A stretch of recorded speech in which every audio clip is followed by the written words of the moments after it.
مثل الذين ينفقون أموالهم في سبيل الله كمثل حبة أنبتت 7 سنابل في كل سنبلة 100 حبة والله يضاعف لمن يشاء والله واسع عليم. الذين ينفقون أموالهم في سبيل الله ثم لا يتبعون ما أنفقوا منا ولا أذى لهم أجرهم عند ربهم ولا خوف عليهم ولا هم يحزنون.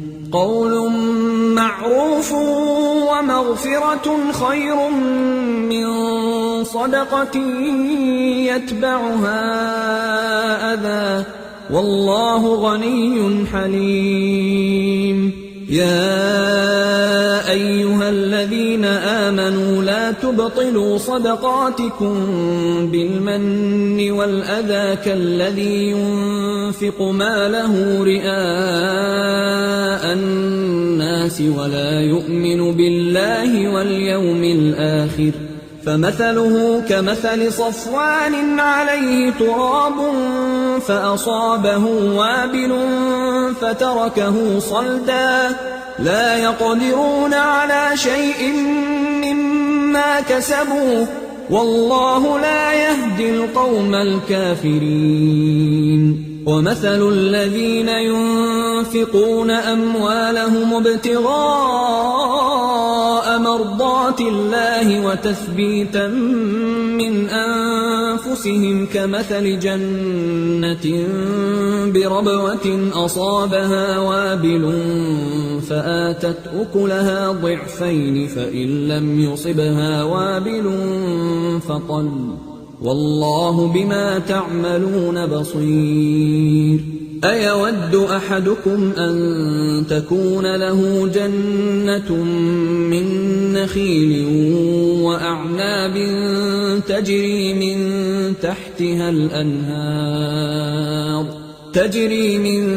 تحتها الأنهار له فيها من كل الثمرات وأصابه الكبر وله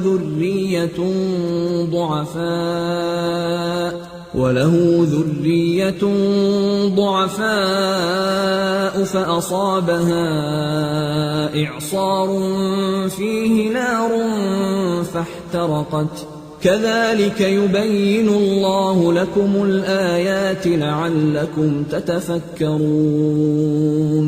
يا أيها الذين آمنوا أنفقوا من طيبات ما كسبتم ومما أخرجنا لكم من الأرض ولا تيمموا الخبيث منه تنفقون ولستم بآخذيه إلا أن تغمضوا فيه واعلموا أن الله غني حميد.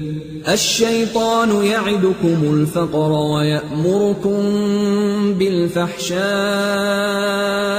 والله يعدكم مغفرة منه وفضلا والله واسع عليم. يؤتي الحكمة من يشاء ومن يؤت الحكمة فقد أوتي خيرا كثيرا وما يذكر إلا أولو الألباب.